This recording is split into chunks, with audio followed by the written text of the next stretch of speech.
Philippiens chapitre 2, le verset 5.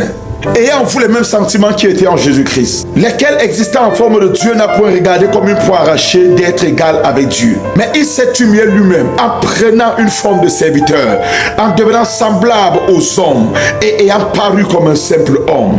Il s'est humilié lui-même, se rendant obéissant jusqu'à la mort, même jusqu'à la mort de la croix. C'est pourquoi aussi Dieu l'a souverainement élevé, lui a donné le nom qui est au-dessus de tout autre nom, afin qu'au nom de Jésus, tout genou fléchit dans les cieux, sur la terre, sous la terre, et que toute langue confesse que Jésus est Seigneur à la gloire de Dieu, le Père. De la méditation de ces deux passages, nous entendons parler d'une personne, la personne de Galilée, l'homme de Jésus, qui s'est livré à la croix pour nos péchés.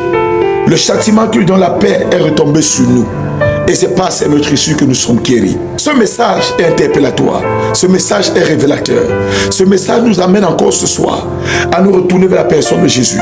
Le nom qui a été donné au-dessus de tout autre nom par lequel nous pourrons être sauvés. Aucun autre nom, aucune entité ne peut te sauver. Que ce soit le nom de tes ancêtres, le nom de tes idoles, le nom des adorations que tu as choisi, que ce soit Mohamed, Bouddha, Marie, peu importe le nom que tu t'es donné, que ce soit Confucius, aucun autre nom ne peut te sauver. Il y a un seul nom qui a été donné au-dessus de tous les autres noms, c'est le nom de Jésus. Philippiens chapitre 2 nous a aussi si bien dit, il s'est humilié en prenant une forme de serviteur. Enfant de Dieu, par la méditation de ces deux passages, je t'encourage encore aujourd'hui de te retourner vers la personne de Jésus. Je t'encourage encore aujourd'hui de faire des confessions sur ta vie et de dire ce Jésus-Christ est vrai. Il a des projets de paix et non des projets de malheur. Il a des projets de gloire et non des projets d'échec pour ta vie. Il a des projets d'élévation et non des projets de bassesse dans ta vie. Jésus-Christ t'aime encore. Il veut faire une histoire avec toi. Il veut écrire un livre nouveau avec toi. Mais il attend une seule chose de toi, que tu reviennes à lui totalement. Il s'est livré à la croix pour ton péché. Il t'est livré à la croix pour ta maladie. Il s'est livré à la croix pour ta vie. Aujourd'hui, je voudrais que tu baisses ta tête là où tu es et que tu dises après moi, Seigneur Jésus, j'ai besoin de toi. Merci Seigneur d'être mort à la croix pour mon péché. Tu m'as dit dans les 53 que tu t'es livré pour moi. Et dans Philippiens 2, tu as reconfirmé ton alliance avec moi. Seigneur, je te bénis pour la mort à la croix du Calvaire. Je te bénis, Éternel, pour le sang versé en signe de rachat pour mon péché. Aujourd'hui, je prends l'engagement et la résolution de revenir à toi. Seigneur, prends-moi tel que je suis. Toi, le Dieu de Jacob. Prends-moi tel que je suis. Toi, le Dieu d'Israël. Prends-moi tel que je suis. Toi, le Dieu des cieux. Et pardonne-moi mon péché. Efface mon nom dans le livre de la mort. Oh, Shapalapa. Inscris mon nom dans le livre des vivants. Seigneur, me voici devant toi.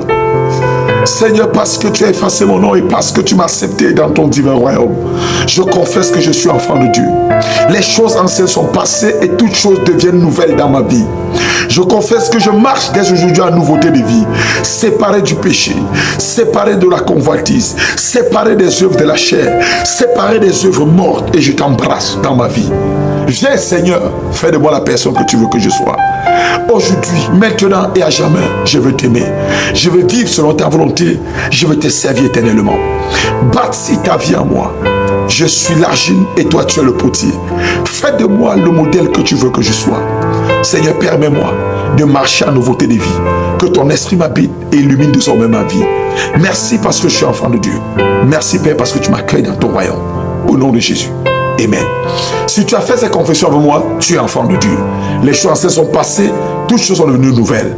Une chose et une alliance sincère avec le Seigneur. Rends dans ta vie de méditation de la parole de Dieu. Oui, sa parole est une lampe à nos pieds, une lumière sur nos sentiers. Elle nous éclaire.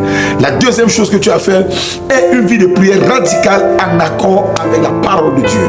Troisième chose, décide-toi d'appartenir à l'assemblée qui connaît Jésus-Christ comme Seigneur et Sauveur personnel. Oui, et qui vit dans la vérité de l'évangile.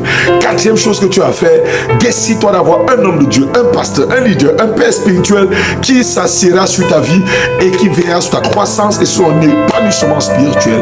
Que le Seigneur te bénisse. Je suis l'apôtre Jésus Ofou, l'ambassadeur de Jésus-Christ de Nazareth pour les nations. Demain béni et comblé au nom de Jésus-Christ. Shalom, shalom, shalom.